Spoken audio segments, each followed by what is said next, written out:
Okay, so on the topic of abortion, I said that choosing to have an abortion is not an immoral act and should be considered a basic human right. Abortion promotes women's bodily autonomy and is an extremely personal decision that should only involve the mother and father of the child, or the two parties that created the child. The government should have no say in the medical decisions of any individual, much less criminalizing it. And there are many extenuating circumstances where abortion is a life-saving medical procedure and should not be denied to those who choose to have it. There are many circumstances in which women choose to have an abortion that need to be taken into account. Women's health and safety can be seriously affected by pregnancy. There's a study that predicts that pregnancy-related maternal deaths would increase 20% in the United States with abortion bans. And pregnancies resulting from rape or incest, while those are rare cases, are also something that needs to be taken into account before criminalizing it as a whole. There are also cases in which parents might be struggling with addiction, poverty, mental and physical health issues, and that can jeopardize all the parties involved, the child and the parents. Also, an abortion ban would not stop abortion from occurring. It would just make abortions more unsafe for women. According to the World Health Organization, evidence shows that restricting access to abortions does not reduce the number of abortions. However, it does affect whether the abortions the women and girls attain are unsafe and dignified.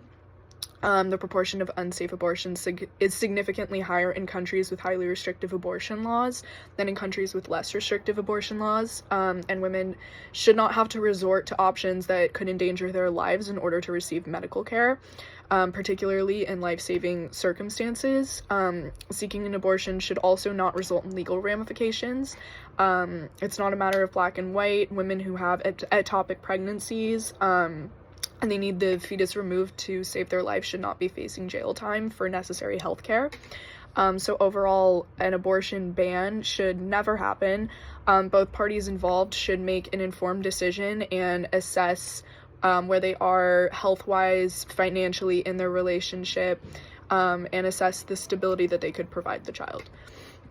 In terms of legalizing sex work, I said that I believe adult sex work should be legalized. The legalization of adult sex work promotes safety for those involved. It would create less criminal activity and more opportunities for sex workers to get off the streets.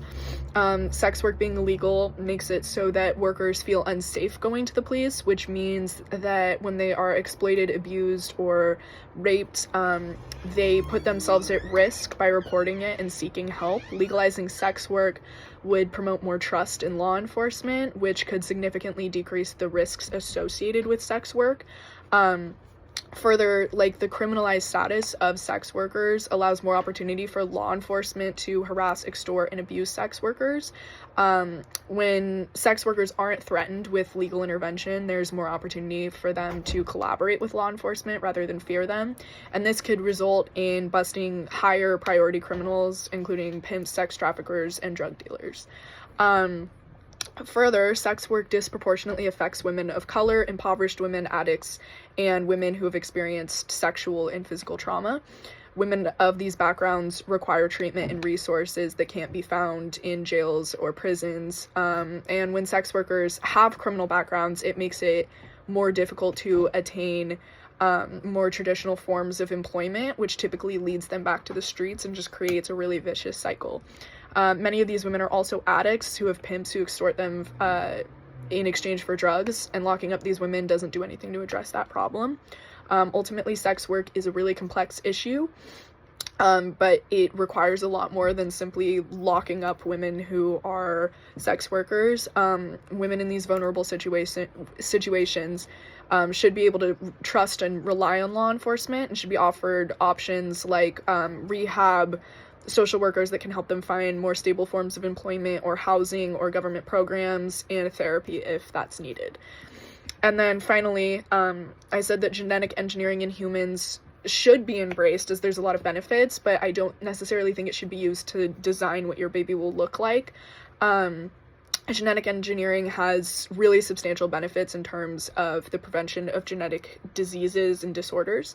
Many diseases are caused by a single genetic mutation, and the editing of an embryo or sperm could eradicate the disease from occurring within the bloodline again.